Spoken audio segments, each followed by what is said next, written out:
ನಟ ದರ್ಶನ್ ಜೈಲಿಂದ ಆಚೆ ಬರ್ತಾರೆ ಅಥವಾ ಅಲ್ಲೇ ಇರ್ತಾರಾ? ಚಾಶಿರನ ಚಾರ್ಜ್ ಆಗಿದೆ ಕೇಸ್. ಬಿಗ್ ಬಾಸ್ ನ ನೆನ್ಪ್ ಮಾಡ್ಕೊಂಡ್ರೆ ಏನ್ ನೆನಪಾಗುತ್ತೆ ಮೊದಲಿಗೆ? ಹಂಸ ಈ ರಾಜಕೀಯ ಹೊರಗಡೆ ಏನ್ ಕಾಣಿಸುತ್ತೋ ಬಿಗ್ ಬಾಸ್ ಅಲ್ಲೂ ರಾಜಕೀಯ ಇದೆ ಅಂತ ನನಗೆ ಅನಿಸ್ಬೋದು.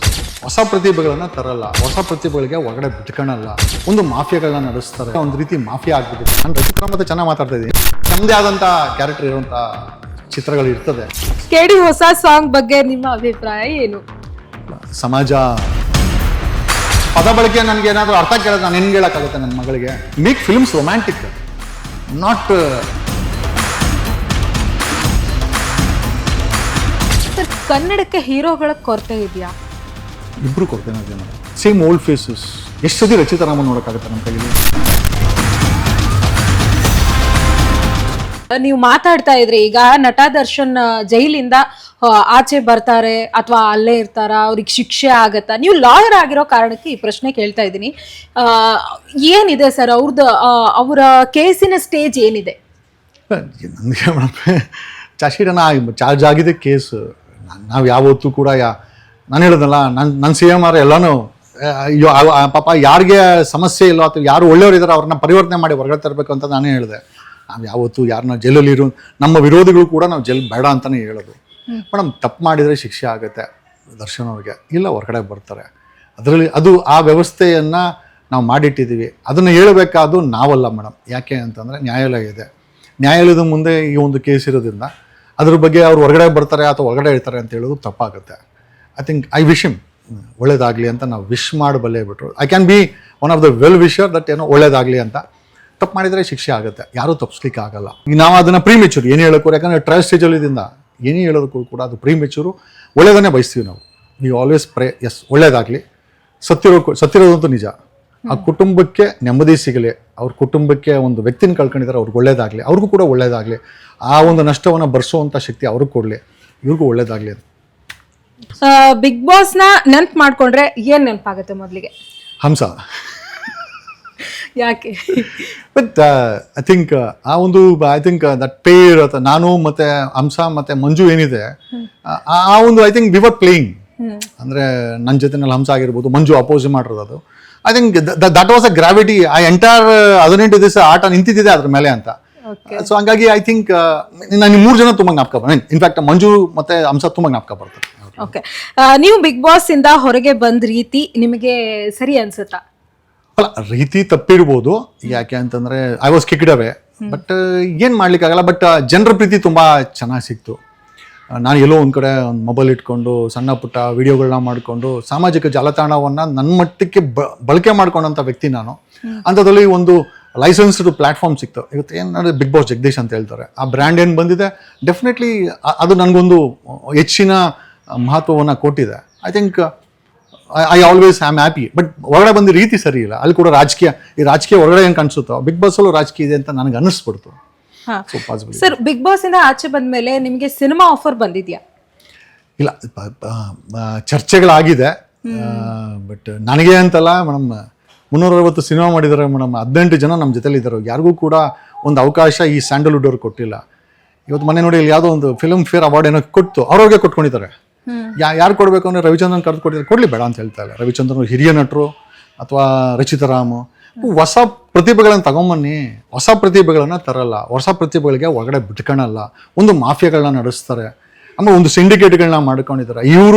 ಇವರು ಅದೊಂದು ಇವ್ರು ಬೇಕಾದವ್ರು ಬಿಟ್ಟರೆ ಹೆಂಗೆ ರಾಜಕೀಯದಲ್ಲಿ ವಂಶ ಪಾರಂಪರ್ಯವಾಗಿದೆ, ಸ್ಯಾಂಡಲ್ವುಡ್ಡು ಸಹ ಒಂದು ರೀತಿ ಇಂಡಸ್ಟ್ರಿ ಒಂದು ಮಟ್ಟಿಗೆ ಒಂದು ರೀತಿ ಮಾಫಿಯಾ ಆಗ್ಬಿಟ್ಟಿದೆ. ಹೊಸಬರಿಗೆ ಜಾಗ ಇಲ್ಲ ಮೇಡಮ್. ಓಕೆ, ಬಿಗ್ ಬಾಸ್ ನಲ್ಲಿ ಈಗ ಯಾರು ಕಾಂಟ್ಯಾಕ್ಟ್ ನಲ್ಲಿ ಇದ್ದಾರೆ ಸರ್? ಗೋಲ್ಡ್ ಸುರೇಶ್ ಫೋನ್ ಮಾಡ್ತಾರೆ madam. I spoke to Hamsa also recently. After 1 year I spoke to Hamsa. Manju ಅವರು ಅದೇ ಮದುವೆ ಮಾಡಿಕೊಂಡ್ರು, ಕರೆದಿದ್ರು. ಬಟ್ ಕಾರಣಾಂತರಗಳಿಂದ ಹೋಗ್ಲಿಕ್ಕೆ ಆಗಲಿಲ್ಲ ನನ್ನ ಕೈಯಲ್ಲಿ. ಅದರ್ವೈಸ್ ಎಸ್, ಒಂದಷ್ಟು ಜನ ಇದ್ದಾರೆ ಮೇಡಮ್, ಒಂದಷ್ಟು ಜನ ಇದ್ದಾರೆ. ಅಂದರೆ not regularly, but yes, we are in touch. Okay, Bigg Boss season 12 ಅಂದ್ರೆ ಈಗ ಆಗಿದ್ದು ಗಿಲ್ಲಿ ಸೀಸನ್ ಅಂತ ಹೇಳ್ಬೋದು. ಈ ಸೀಸನ್ ಅಲ್ಲಿ ನಿಮ್ಗೆ ಏನ್ ಇಷ್ಟ ಆಯ್ತು, ಏನ್ ಇಷ್ಟ ಆಗ್ಲಿಲ್ಲ? ಇಲ್ಲ madam, when compare to I'm just comparing my season 12 11 ಜೊತೆ ಕಂಪೇರ್ ಮಾಡಿದ್ರೆ ಇವ್ರು ನಿಜವಾಗ್ಲೂ ಏನು ಪರ್ಫಾರ್ಮೆನ್ಸೇ ಇಲ್ಲ. ಬಟ್ ವಿಧಿ ಇಲ್ವಲ್ಲ ಅಂತ ಜನರ ಒಂದಷ್ಟು ಜನ ಐ ಥಿಂಕ್ ಗಿಲ್ಲಿ ಮಠ ತುಂಬಾ ಚೆನ್ನಾಗಿ ಓಟ್ ಬಂದಿದೆ, ತುಂಬಾ ಸೀಸನೇ ಟಾಪ್ ಅಲ್ಲಿ ಇತ್ತು ಅನ್ನೋದನ್ನ ಮೇಡಮ್. ಈಗ ನಿಜವಾಗ್ಲೂ ಡೆಫಿನೆಟ್ಲಿ ಸುದೀಪ್ ಅವರು ಶೋನ ರನ್ ಮಾಡ್ಬೇಕಾದ್ರೆ ಚೆನ್ನಾಗಿದೆ ಅಂತಲೇ ಹೇಳ್ಬೇಕು, ಆವಾಗಲೇ ಶೋ ರನ್ ಆಗೋದು. ನೆಗೆಟಿವ್ ಹೇಳಲಿಕ್ಕೆ ಆಗೋದಿಲ್ಲ. ಅದರ್ವೈಸ್ ನಮ್ಮ ಅನಾಲಿಸಿಸ್ ಪ್ರಕಾರ ಅವ್ರು ಬಿಟ್ಟು ನಮ್ಮ ಅನಾಲಿಸ್ ಕೇಳಿದಾದ್ರೆ season 11 it's one of the best season ಅಂತ ನನಗನ್ಸಿದ್ದು. ಯಾಕಂದ್ರೆ ಅಷ್ಟು ಚೆನ್ನಾಗಿ ಪರ್ಫಾರ್ಮ್ ಮಾಡಿದ್ವಿ. ಆಯಿತು, ರಂಪಾಟ, ಗಲಾಟೆ, ಪ್ರೀತಿ, ಪ್ರೇಮ, ಮಾತುಗಳು ಎಲ್ಲ ರೀತಿ ಇತ್ತು. We were rocking 12.9 TRP. ನಾವು that was a TRP what ನಾನು ಹೊರಗಡೆ ಬಂದಾಗಿದ್ದು. ಆ TRP ನನ್ನ ತಿಳ್ ಮಟ್ಟಿಗೆ ಸೀಸನ್ 12 ಇತ್ತು ಅಂತ ನನಗಂತೂ ಅನಿಸಿಲ್ಲ. ಓಕೆ ಸರ್, ಸಿನಿಮಾ ವಿಚಾರದ ಕಾಂಟ್ರವರ್ಸಿಯಲ್ಲಿ ಜಗದೀಶ್ ಅವರು ಈಗ ಕಾಣಿಸ್ಕೊಳ್ತಾ ಇಲ್ಲ, ಯಾಕೆ? ಆ ಥರ ಏನಿಲ್ಲ, ನಾನು ರಚಿತಾ ಮತ್ತೆ ಚೆನ್ನಾಗಿ ಮಾತಾಡ್ತಾ ಇದ್ದೀನಿ, ಅವ್ರ ಫಿಲಮ್ ನೋಡ್ತೀವಿ. ಇಲ್ಲ ಕಾಂಟ್ರವರ್ಸಿ ಅಂತ ಏನಿಲ್ಲ, ಯಾವಾಗಲೂ ಅವಶ್ಯಕತೆ ಇದ್ದಾಗ ಮಾತಾಡಿತೀವಿ, ಇಲ್ಲ ಅಂತ ಹೇಳ್ತಾ ಇಲ್ಲ. ಯಾವ ಮಟ್ಟದಲ್ಲಿ ಹೋಗ್ಬೇಕಾದ್ರೂ ಮಾತಾಡಿದ್ದೀವಿ. ಬಟ್ ಹಂಗಂತ ನಾವು ಸುಮ್ಮನೆ ಇದ್ದೀವಿ ಅಂತಲ್ಲ ಮೇಡಮ್, ಕೆಲಸ ಮಾಡೋಣ. ಮುಂಚೆ ತುಂಬ ಮಾತಾಡಿದ್ದೀವಿ, ಯಾಕಂದರೆ ಜನರ ಅಟೆನ್ಷನ್ ಬೇಕಾಗಿತ್ತು ನಮಗೆ. ನಮ್ಮ ಮಾತುಗಳನ್ನ ಆಲಿಸ್ಲಿಕ್ಕೆ ಜನರ ಅಟೆನ್ಷನ್ ಬೇಕಾಗಿತ್ತು. 7 ಕೋಟಿ ಕನ್ನಡಿಗರ ಜನರು ಮತ್ತು ಮಾಧ್ಯಮದ ಅಟೆನ್ಷನ್ನು, ರಾಜಕಾರಣಿಗಳ ಅಟೆನ್ಷನ್ ಬೇಕಾಗಿತ್ತು. ಈಗ ನಮ್ಗೆ ಕಿರ್ಚಾಡೋ ಅವಶ್ಯಕತೆ ಇಲ್ಲ. I change myself. ಇವಾಗ ಕೆಲಸ ಮಾಡ್ತಾ ಇದ್ದೀವಿ. We are trying to deliver. ಕೆಲಸ ಮಾಡಿ ಅದು ಕೆಲಸದಿಂದ ಮಾತಾಡಲಿಕ್ಕೆ ಪ್ರಯತ್ನ ಬೀಳ್ತದೆ. ಹಾಗಾಗಿ ಮಾತು ಕಡಿಮೆ ಮಾಡಿದ್ದೀವಿ. ಇನ್ಫ್ಯಾಕ್ಟ್ ಐ ಥಿಂಕ್ ನಿಮ್ಮ ಜೊತೆನೂ ಅಷ್ಟೇ. I think it takes long time you want to connect. ಅಷ್ಟು ಈಸಿಯಾಗಿ ಸಿಗ್ತಾ ಇಲ್ಲ ನನಗೀಗ. ಹೌದು, BBK ಬಿಗ್ ಬಾಸ್ ಆದ್ಮೇಲೆ ಯಾವ ರಿಯಾಲಿಟಿ ಶೋ ಅಲ್ಲೂ ಕಾಣಿಸಿಲ್ಲ, ಯಾಕೆ? ಇಲ್ಲ, ಒಂದು ಅದೇ ಹೇಳೋದಲ್ಲ, ಈಗ ನಮಗೆ ಅಲ್ಲಿ ಬಿಗ್ ಬಾಸ್ ಒಂದು ಎಂಟರ್ಟೈನ್ಮೆಂಟ್ ಪ್ಲಾಟ್ಫಾರ್ಮ್. ಬಟ್ ಈಗ ನಮ್ಮದೇ ಒಂದು ಬಿಗ್ ಬಾಸ್ ಮಾಡಲೇಬೇಕು, ಕರ್ನಾಟಕದಲ್ಲಿ ಒಂದು ಬಿಗ್ ಬಾಸ್ ರೀತಿ ರಾಜಕೀಯ ಮಾಡಬೇಕು ಅಂತ ಡಿಸೈಡ್ ಮಾಡಿಕೊಂಡು ಇದನ್ನೇ ಒಂದು ಪ್ಲಾಟ್ಫಾರ್ಮ್ ಮಾಡ್ಕೊಂಡಿದ್ದೀವಿ. ಯಾಕಂದರೆ ಇಲ್ಲಿ ಕಾನ್ಸಂಟ್ರೇಷನ್ ತುಂಬ ಇಂಪಾರ್ಟೆಂಟ್. 2028 2 ವರ್ಷ ಇದೆ. ರಾಜಕಾರಣಿಗಳ ಹತ್ರ ದುಡ್ಡಿದೆ, ಆಲ್ರೆಡಿ ಇರೋರು ಬಂದು ನಿಂತ್ಕೊಂಡ್ರೆ ನಾವು ಯಾರೂ ಹೋಗಿಲ್ಲ ಅಂತಂದ್ರೆ ಗೆದ್ದು ಬಿಡ್ತಾರೆ. ಬಟ್ ನಮ್ದು ಆ ಥರ ಪರಿಸ್ಥಿತಿ ಅಲ್ಲ.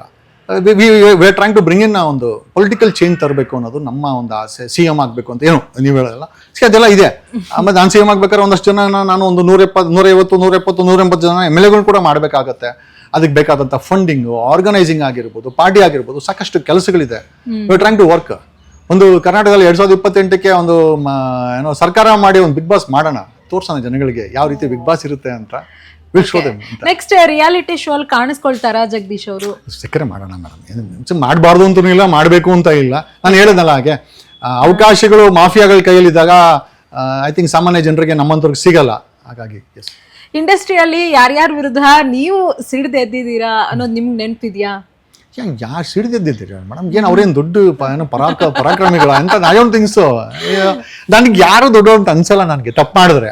Otherwise I respect them to a great lot. ಹಾಗಾಗಿ ಆ ಥರ ಏನು ಯಾರು ಕಂಡ್ರೆ ನನಗೇನು ಭಯ ಅನ್ನೋದು ಅಥವಾ ಅಂತ ನಾನು ಏನೋ ತಪ್ಪು ಮಾಡಿಬಿಡ್ದೆ, ಐ ನೆವರ್ ಫೆಲ್ಟ್ ದಟ್. ಅವ್ರು ತಪ್ಪು ಮಾಡಿರೋದನ್ನು ಒಂದು ಸ್ವತಂತ್ರವಾಗಿ ನಿರ್ದಾಕ್ಷಿಣ್ಯವಾಗಿ ಎಕ್ಸ್ಪೋಸ್ ಮಾಡಿ ಒಂದು ಅಕೌಂಟಬಿಲಿಟಿ ಕೇಳಿದ್ದೀವಿ. ಅದು ತಪ್ಪು ಅನ್ನೋದಾದ್ರೆ ಮತ್ತೆ ಮಾಡ್ತೀವಿ, ನಮಗೇನು ಸಮಸ್ಯೆ ಇಲ್ಲ.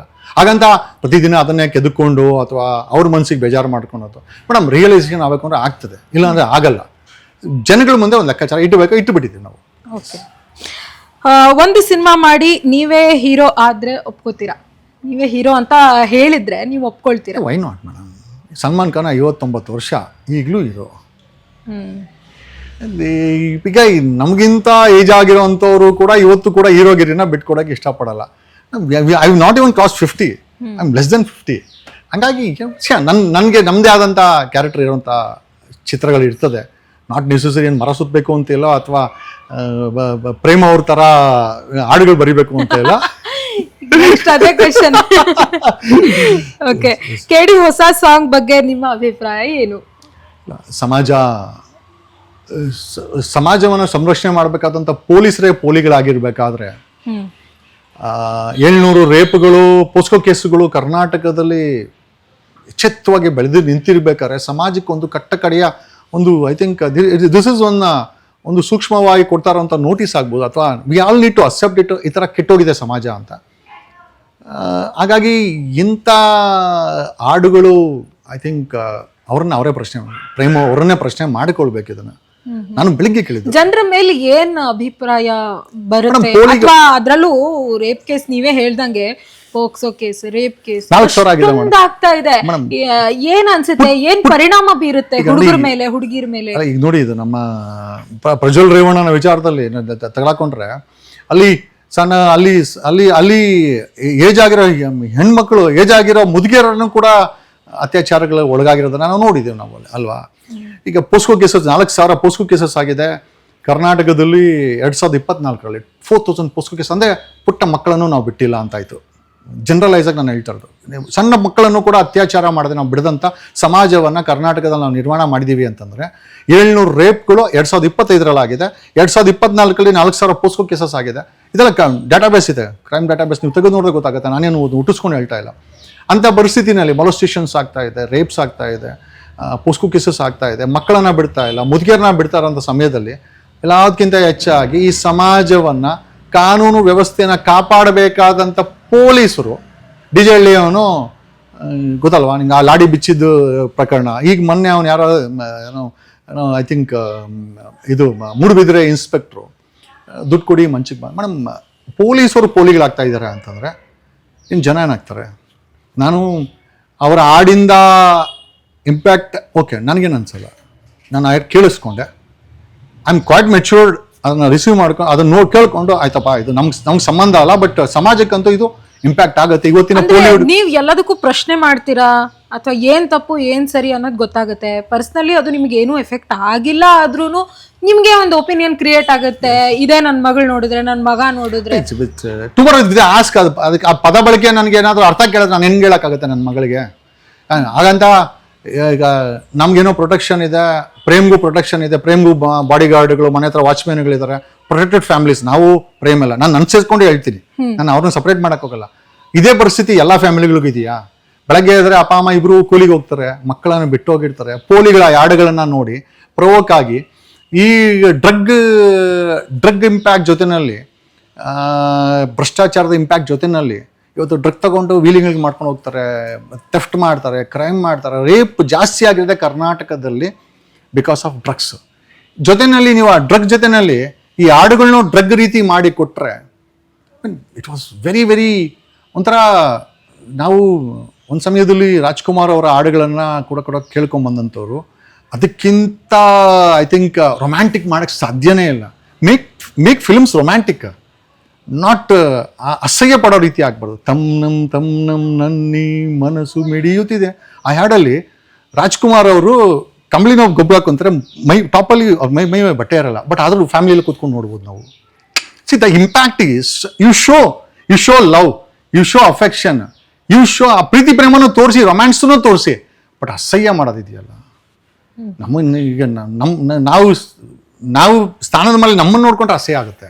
ಅಂಥದ್ರಲ್ಲಿ ಪದ ಬಳಕೆಗಳನ್ನು ನೀವು, ನಾನು ಕನ್ನಡ ಅಂತ ಹೇಳೋಕೆ ಹೋಗೋದಿಲ್ಲ, ಯಾಕಂದರೆ it is I think 5 different languages even they I think that was not record ಮಾಡಿ. ಇವತ್ತಿನ ಪರಿಸ್ಥಿತಿಗೆ ಅಂಥ ಹಾಡುಗಳು ಇಂಪ್ಯಾಕ್ಟ್ ಆಗುತ್ತೆ. ಡ್ರಗ್ ಯಾವ ರೀತಿ ಇಂಪ್ಯಾಕ್ಟ್ ಆಗುತ್ತೆ, ಭ್ರಷ್ಟಾಚಾರ ಯಾವ ರೀತಿ ಇಂಪ್ಯಾಕ್ಟ್ ಆಗುತ್ತೆ, ನಿರುದ್ಯೋಗ ಯಾವ ರೀತಿ ಇಂಪ್ಯಾಕ್ಟ್ ಆಗುತ್ತೆ, ಕ್ರೈಮ್ ಯಾವ ರೀತಿ ಇಂಪ್ಯಾಕ್ಟ್ ಆಗುತ್ತೆ. ಮೇಡಮ್, ಪೊಲೀಸ್ ಇನ್ಸ್ಪೆಕ್ಟರ್ಗಳು ಮಂಚಕ್ಕೆ ಬಾ ಇಲ್ಲ 25 ಲಕ್ಷ ತಗೊಂಬ ಅಂತಂದ್ರೆ ಪೊಲೀಸ್ ಅವ್ರ ಕಂಟ್ರೋಲ್ ಸಿಗಲ್ಲ ಅಂದಮೇಲೆ ಸಮಾಜದಲ್ಲಿ ಕಂಟ್ರೋಲ್ ಸಿಗುತ್ತೆ. ಸೊ ಇದ್ರ ಇಂಪ್ಯಾಕ್ಟ್ ಯಾರು ಅನ್ಭೋಗ್ಸೋರು? ನಾನು ಅನ್ಭೋಗ್ಸಲ್ಲ, ಪ್ರೇಮೋ ಅನ್ಭೋಗ್ಸಲ್ಲ. We are well settled. ಅವರು ತುಂಬ ಚೆನ್ನಾಗಿ ಸೆಟ್ಲ್ ಆಗಿದ್ದಾರೆ. ಅವ್ರ ಮನೆ ಹತ್ರನೂ ಡ್ರೈವರ್ ಇದ್ದಾರೆ, ವಾಚ್ಮ್ಯಾನ್ ಇದ್ದಾರೆ, ಅವ್ರು ಬೇಕಾದಂಥ ಸೆಕ್ಯೂರಿಟಿ ಇದೆ, ಸೆಕ್ಯೂರ್ಡಾಗಿ ಹೋಗಿ ಬರ್ತಾರೆ. ಆಮೇಲೆ ಅವ್ರದ್ದು ಏನೋ ಹೆಚ್ಚು ಕಮ್ಮಿ ಆಯಿತು ಅಂದರೆ, ಫಾರ್ ಎಕ್ಸಾಂಪಲ್ ಉಪೇಂದ್ರ ಅವ್ರ ಮನೆಯಲ್ಲಿ ಏನೋ ಒಂದು ಅದೇನೋ ಐ ಥಿಂಕ್ ಆನ್ಲೈನ್ ಕಳ್ತನ ಆಗ್ಬಿಟ್ಟಿದೆ, ಇಮಿಡಿಯೇಟಾಗಿ ಅದನ್ನು ಹಿಡ್ಕೊಟ್ರು ಪೊಲೀಸರು. ಯಾಕೆ ನಮ್ಮಂಥ ವ್ಯಕ್ತಿಗಳಿಗೆ ಆದಾಗ ಅದು ವಿ ಐ ಪಿಗಳಂತ ಒಂದು ಮಟ್ಟದಲ್ಲಿ ವಿ ಐ ಪಿಗಳು ಕೆಲಸ ಆಗುತ್ತೆ, ಪ್ರೊಟೆಕ್ಷನ್ ಆಗುತ್ತೆ, ವಿ ಆರ್ ಪ್ರೊಟೆಕ್ಟೆಡ್ ಕ್ಲಾಸ್ ಅಂತ ಅನ್ಕೊಂಡಿದ್ದೀನಿ. Still it is not confirm, but to great extent we are all protected ವ್ಯಕ್ತಿಗಳು. ನಾವುಗಳೇನೋ ಬಿಡಿ ಅದನ್ನು ಕೇಳ್ಬಿಟ್ಟು ನೀವೇನೋ ಬರೆದ್ರೆ ಅದು ವೈರಲ್ ಆಯಿತು, ನಾವು ನೋಡಿದ್ರೆ ನನ್ನ ಮೇಲೆ ಏನು ಇಂಪ್ಯಾಕ್ಟ್ ಆಗಲ್ಲ. ಬಟ್ ಇವತ್ತು ಪೋಲಿಗಳು, ಡ್ರಗ್ ತಗೊಳ್ಳೋಂಥ ಹುಡುಗರು, ನಿರುದ್ಯೋಗಿಗಳು, ಕ್ರೈಮನ್ನೇ ಮೊಬೈಲ್ ಕೊಟ್ಟು ನಮ್ಮ ಸಮಾಜ 90% ಹಾಳಾಗಿದೆ ಮೇಡಮ್. ಅದ್ರ ಜೊತೆಯಲ್ಲಿ ಇಂಥ ಹಾಡುಗಳನ್ನು ನಾವು ಕೊಟ್ಟು ಐ ಥಿಂಕ್ ಸಮಾಜಕ್ಕೆ, ಇವತ್ತಿನ ಸಮಾಜಕ್ಕೆ ಒಂದಷ್ಟು ಎಣ್ಣೆ ಆಗ್ತಾ ಇದ್ದೀವ, ಸುಡ್ತಾರ ಸಮಾಜಕ್ಕೆ ಇನ್ನೊಂದಷ್ಟು ಆಗ್ತಾ ಇರೋ ರೇಪುಗಳಿಗೆ ಇನ್ನೊಂದಷ್ಟು ರೇಪುಗಳನ್ನ ಆ್ಯಡ್ ಮಾಡ್ತೀವ ನಮ್ಮ ಹಾಡುಗಳಿಂದ, ಗೊತ್ತಿಲ್ಲ ನನಗೆ. If it happens, so I think ನಾನು ಇಟ್ಸ್ ನಾಟ್ ಅಬೌಟ್ ನಾನು ಆ ಫಿಲಮ್ ಬಗ್ಗೆನೂ ಅಲ್ಲ, ಎಂಥದ್ದು ಇಲ್ಲ, ಬಟ್ ಆ ಹಾಡಲ್ಲಿ ಅವಶ್ಯಕತೆ ಇರಲಿಲ್ಲ. ಪ್ರೇಮ್ ಹೇಳಿದ್ರು ನಾನೇ ಕೂತ್ಕೊಂಡು ಬರ್ದೆ ಅಂತ, ನನಗೂ ಅದಕ್ಕಿಂತ ಕೆಟ್ಟದಾಗ ಬರೆಯೋಕ್ಕೆ ಬರ್ತದೆ, ಬಟ್ ಬರೆದ್ರೆ ಅದರ ಇಂಪ್ಯಾಕ್ಟ್ ಸಮಾಜ ಅನ್ಭೋಗಿಸುತ್ತೆ. ನಾನು ಅಷ್ಟೇ ಪದ ಬಳಕೆ ಮಾಡಲಿಕ್ಕೆ ನಮ್ಗೆ ಒಂಥರ ನಾಚಿಕೆ ಆಗುತ್ತೆ. ಯಾಕೆ ಅಂತಂದರೆ ವಿ ಹ್ಯಾವ್ ಫ್ರೆಂಡ್ಸ್ ನಮ್ಮನ್ನು ಅದು ನೋಡಿದಾಗ. ಹಾಗಾಗಿ ಮೇಡಮ್ ರಿಕ್ವೈರ್ಮೆಂಟ್ ಇಲ್ಲ madam. National human rights commission notice ಹಾಕಿದೆ. ಐ ಥಿಂಕ್ ಕರ್ನಾಟಕದಲ್ಲಿ ಕರ್ನಾಟಕ ಮಹಿಳಾ ಆಯೋಗ ಇದೆ, ಮತ್ತು ಮಹಿಳೆಯರ ಪರವಾಗಿ ಹೋರಾಟ ಮಾಡೋಂಥ ಹೆಣ್ಮಕ್ಳಿದ್ದಾರೆ, ಸ್ಟೂಡೆಂಟ್ಸ್ ಇದ್ದಾರೆ. If at all it is wrong, they should raise voice. ಗಂಡ್ಮಕ್ಳಾಗಿ ನಾವು ಕೂಡ ಇಟ್ ಈಸ್ ನಾಟ್ ರಿಕ್ವೈರ್ಡ್. ಇವತ್ತಿನ ಪರಿಸ್ಥಿತಿಗೆ ಅದು ಆಡಬೇಡ ಅಂತ ಅನ್ಸುತ್ತೆ, but I am sure they should raise voice. Okay sir, ಈಗ ಧುರಂಧರ್ 1 ಆಯಿತು, ಈಗ ಧುರಂಧರ್ 2, ಇನ್ನೊಂದು ಕಡೆ ಟಾಕ್ಸಿಕ್. ಈ ಸಿನಿಮಾಗಳ ಬಗ್ಗೆ ಹೇಳೋದಾದ್ರೆ ಏನು ಹೇಳ್ತೀರಾ ಮೇಡಮ್? ಒಂದು ಸಮಯದಲ್ಲಿ ನಾವು ಇವತ್ತಿನ ಪರಿಸ್ಥಿತಿನಲ್ಲಿ ತುಂಬಿ ತುಳುಕ್ತಾ ಇರೋಂಥ ಭ್ರಷ್ಟಾಚಾರ ಆಗಿರ್ಬೋದು, ನಿರುದ್ಯೋಗ ಆಗಿರ್ಬೋದು, ಹಣ ಇಲ್ದಿರೋ ವಿಚಾರ ಆಗಿರ್ಬೋದು ಮೇಡಮ್, ಅದಕ್ಕೆ ಸೊಲ್ಯೂಷನ್ ಓರಿಯೆಂಟೆಡ್ ಆಗಿರುವಂಥ ಫಿಲಮ್ಗಳು ಬಂದರೆ ಜನ ರಿಸೀವ್ ಮಾಡ್ಕೊಳ್ತಾರೆ. They will implement it than something destructive toxic ಅಂತ ಅಡಲ್ಟ್. ಮೇಡಮ್ ಇದರಿಂದ ಏನಾದರೂ ಸಮಾಜದ ಮೇಲೆ ಇಂಪ್ಯಾಕ್ಟ್ ಆಗುತ್ತಾ? ಮಾಡಲಿ. ಏನೂ ಇಂಪ್ಯಾಕ್ಟ್ ಆಗಲ್ಲ. ಆ ಮೂಮೆಂಟಲ್ಲಿ ನೋಡಿ ಜನ ಬೇಸತ್ತು ನೋಡಿ ಅದಂಗೆ ಮರ್ತೋಗ್ತಾರೆ. If I am not wrong, ಒಂದು ಅಂಬರೀಷ್ ಅವರ ಫಿಲಮ್ಸ್ ಏನೋ ಐ ಥಿಂಕ್ ಅನಿಯನ್ ಫಿಲಮ್ ಆಗಿರ್ಬೋದು, ವಿಷ್ಣು ಸೇನೆಗಳಾಗಿರ್ಬೋದು, ಮತ್ತು ಇವತ್ತಿನ ಸಮಾಜ ಉರಿದರ ಸಮಯದಲ್ಲಿ ಇಂಪ್ಯಾಕ್ಟ್ ಮಾಡೋವಂಥ, ಅಂದರೆ ಆ ವಿಚಾರಗಳಿಗೆ ಇಂಪ್ಯಾಕ್ಟ್ ಮಾಡೋವಂಥ ಸಿನಿಮಾಗಳು ತೆಗಿತಾ ಇಲ್ಲ ದುರಂತ. ಇಂಥ ಫಿಲಮ್ಗಳನ್ನ ತೆಗೆದು ಅದೇನು ಡಿಸ್ಟ್ರಾಕ್ಟ್ ಆಗ್ತಾ ಇದೆ ಅಂಥ ಫಿಲಮ್ ಮೇಡಮ್. ಅಂಬರೀಷ್ ಅವ್ರದ್ದು ಆಗಿನ ಕಾಲದಲ್ಲಿ ಅಷ್ಟು ಭ್ರಷ್ಟಾಚಾರ ಇದೆ ಅಂತ ಆ ಫಿಲಮ್ ನೋಡಿದಾಗ ನಮ್ಗೆ ಅನ್ಸುತ್ತೆ ಇತ್ತು ಆಗಿನ ಕಾಲದಲ್ಲೂ ಇತ್ತು, ಇವಾಗಲೂ ಇದೆ. ಸೊ ಇವತ್ತಿನ ಪರಿಸ್ಥಿತಿಗೆ ಬೇಕಾಗಿರೋದು ಸೊಲ್ಯೂಷನ್ ಓರಿಯೆಂಟೆಡು. ಇವತ್ತಿನ ವ್ಯವಸ್ಥೆ ಹಾಳಾಗೋಗಿದೆ, ರೇಪ್ಸ್ ಆಗ್ತಾ ಇದೆ, ಭ್ರಷ್ಟಾಚಾರ ಆಗ್ತಾ ಇದೆ. ಹುಡುಗರು ಇವತ್ತು ನಿರುದ್ಯೋಗಿಗಳಾಗಿ ಎಷ್ಟೋ ಜನ ಹುಡುಗರು ಡ್ರಗ್ ಹೊಡ್ಕೊಂಡು ಕ್ರೈಮ್ ಮಾಡ್ತಾ ಇದ್ದಾರೆ. ವ್ಯವಸ್ಥೆ ಹಾಳಾಗೋಗಿದೆ, ಜನರ ಹತ್ರ ದುಡ್ಡಿಲ್ಲ, ಗ್ಯಾಸ್ಗೆ ಒದ್ಲಾಡ್ತಾ ಇದ್ದಾರೆ. ನಾನು ಯಾರೋ ಒಬ್ಬ ಮೈಸೂರಲ್ಲಿ ಅಜ್ಜಿ ಮಾಡಲಿಕ್ಕೆ ಗ್ಯಾಸ್ ಇಲ್ಲ ಅಂತ ಹತ್ಕೊಂಡು ಮಾಧ್ಯಮದ ಮುಂದೆ ಬಂದಿದೆ. See this is a status what we are going through. So ಈ ಪರಿಸ್ಥಿತಿನಲ್ಲಿ ನಮಗೆ ಈ ಒಂದು ಸಮಸ್ಯೆಯನ್ನು ಹೊರಗಡೆ ಬರಲಿಕ್ಕೆ ಏನಾದರೂ ಪ್ರೇರೇಪಣೆ ಮಾಡುವಂಥ ಫಿಲಮ್ಗಳು ತೆಗೆದ್ರೆ ನಿಜವಾಗ್ಲೂ it will be great help for the society. ನನಗೂ ಕೂಡ ತೆಗಿತಾ ಇಲ್ಲ. Okay, this is what. Yes sir, ಕನ್ನಡಕ್ಕೆ ಹೀರೋಗಳ ಕೊರತೆ ಇದೆಯಾ? ಇಬ್ಬರು ಕೊರತೆನೂ ಇದೆ ಮೇಡಮ್, ಇಬ್ಬರು ಕೊರತೆನೂ ಇದೆ. ಹೀರೋಯಿನ್ಗಳ ಕೊರತೆ ಇದೆ, ಹೀರೋಗಳ ಕೊರತೆನೂ ಇದೆ, ಇಬ್ಬರೂ ಇದೆ. ಅದೇ ಮೇಡಮ್, ಪುನೀತ್ ರಾಜ್ಕುಮಾರ್ ಅವರು ತೀರ್ಕೊಂಡ್ರು, ದರ್ಶನ್ ಜೈಲ್ಗೆ ಹೋದ್ರು. KGF ಫಿಲಮ್ ಮಾಡಿದಂಥ ಯಶ್ ಮೇಡಮ್ 4 ವರ್ಷಕ್ಕೆ 5 ವರ್ಷಕ್ಕೆ ಒಂದು ಫಿಲಮ್ ಮಾಡ್ತಾರೆ. ಎಲ್ಲ ಅಷ್ಟು ಬಿಟ್ಟರೆ ಮೇಡಮ್ ಇಲ್ಲಿದೆ Shivanna, I think is back, ಏನೋ ಆಫ್ಟರ್ ಒಂದು ಬ್ರೇಕ್ ತಗೊಂಡು ಬಂದಿದ್ದಾರೆ. But don't you think we require new heroes? ಬೇಕಾಗಿದೆ. ಹೊಸಬರು ಈ ಒಂದು ಸ್ಯಾಂಡಲ್ವುಡ್ಗೆ, ಈ ಕನ್ನಡ ಫಿಲಮ್ ಇಂಡಸ್ಟ್ರಿಗೆ ಬೇಕಾಗಿದೆ ಮೇಡಮ್. ಹೀರೋಯಿನ್ಸು ಬೇಕಾಗಿದೆ, ಹೀರೋಗಳು ಬೇಕಾಗಿದೆ. ಬರೋಕ್ಕೆ ಬಿಡ್ತಾ ಇಲ್ಲ. ನಾನು ಅದನ್ನೇ ಅವಾಗಲೇ ಹೇಳ್ದೆ, ನಮಗೆ ಇಟ್ ಇಸ್ ರಿಕ್ವೈರ್ಡ್. ಈಗಿರುವಂತಹ ಹೀರೋಗಳ ಬಗ್ಗೆ ನಿಮ್ಮ ಅಭಿಪ್ರಾಯ ಏನು ಮೇಡಮ್? ನಾನು I watch lot of Malayalam ಫಿಲಮ್ಗಳನ್ನು ನಾನು ನೋಡ್ತೀನಿ, ಸ್ಟೋರಿ ಓರಿಯೆಂಟೆಡು. ಬಟ್ ಅದೇ ಅವೆಲ್ಲ ನೋಡಿದಾಗ ಏನು ಸ್ಟೋರಿ ಇದೆ ಅಂತ ನನಗೆ ಅನ್ಸೋದಿಲ್ಲ. ಒಂದು ಸಣ್ಣ ಮಲಯಾಳಂ ಮೂವಿ ಸ್ಟೋರಿ ಬೇಸ್ಡು. ನನಗೆ ಆ್ಯಕ್ಚುಲಿ ಮಲಯಾಳ ಅರ್ಥ ಆಗೋದಿಲ್ಲ, ಬಟ್ ನಾನು ನೋಡ್ತೀನಿ. ಆ ಮಲಯಾಳಮಿಂದ ಲಿಬರೇಟ್ ಆಗಿ ತಮಿಳ್ಗೆ ಹೋಗುತ್ತಂತೆ, ಮತ್ತು ಅಲ್ಲಿಂದ ಕಾಪಿರೈಟ್ಸು ಹಿಂದಿ ಫಿಲಮ್ಗೆ ಡಬ್ ಆಗುತ್ತಂತೆ. ಮೇಡಮ್ ಅಂಥ ಒಂದು ಫಿಲಮ್ ನಾವು ಮಾಡಲ್ಲ. ಕತೆಗಳಲ್ಲಿ ಆ ತಾಕತ್ತಿರಬೇಕು. ತಾಕತ್ತಿರೋವಂಥ ಕತೆಗಳು ಬರೆಯೋದು. Same old faces. ಎಷ್ಟು ಸತಿ ರಚಿತಾರಾಮನ್ ನೋಡೋಕ್ಕಾಗುತ್ತೆ ನಮ್ಮ ಕೈಯಲ್ಲಿ? Why not be a new Rachita Ram ದೀತಿ. ಯಾಕಂದರೆ ಅವ್ನು 10-15 years she has enjoyed that heroineship. ಹೊಸಬರು ಬರ್ಬೇಕು madam. They should be a replacement. ಎಷ್ಟು ದಿವಸ ಸಿದ್ದರಾಮಯ್ಯ ಆಡಳಿತ ನೋಡೋಕ್ಕಾಗತ್ತೆ? ಹೊಸಬರಲ್ಲಿ ಬೇಕಾಗಿದೆ ಅಲ್ವಾ? ಸೊ ಸಿಮಿಲರ್ಲಿ ಐ ಥಿಂಕ್ ಬದಲಾವಣೆ ಜಗದ ನಿಯಮ. ಯಾರು ಅಕ್ಸೆಪ್ಟ್ ಮಾಡ್ಕೊಳ್ಳಿ, ಆಗಲಿ ಬಿಡಲಿ, ಬದಲಾವಣೆ ಖಂಡಿತ ಆಗುತ್ತೆ. And we will see the change. 7 ಕೋಟಿ ಕನ್ನಡಿಗರು ನೋಡ್ತಾರೆ. ನಾವು ಅದಕ್ಕೆ ಮುನ್ನುಡಿ ನಾವೇ ಬರಿತೀವಿ ಅದಕ್ಕೆ ಅಂತ ಈ ಮೂಲಕ ಹೇಳ್ತಾ ಐ ಥಿಂಕ್